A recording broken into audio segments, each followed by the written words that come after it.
বসন্ত রোগ গ্রামের আশেপাশে বা গ্রামে দেখা দিলে প্রতিদিন কিছু কিছু পরিমাণে উচ্ছে ভেজে খেলে বা সিদ্ধ করে খেলে বসন্তের আক্রমণের ভয় থাকে না।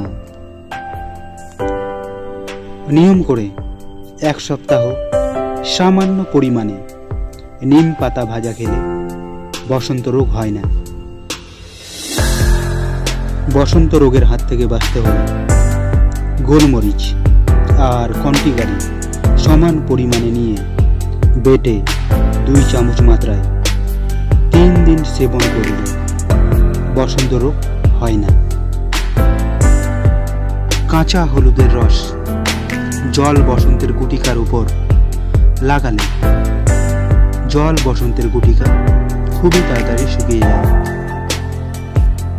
অশ্বত্থ গাছের ছাল, যজ্ঞ ডুমুরের ফল, শিরিষের আঠা সমান পরিমাণে বেটে নিয়ে ঘিয়ের সঙ্গে মিশিয়ে বসন্তের গুটিকার উপর লাগালে ঘা তাড়াতাড়ি শুকিয়ে যায়।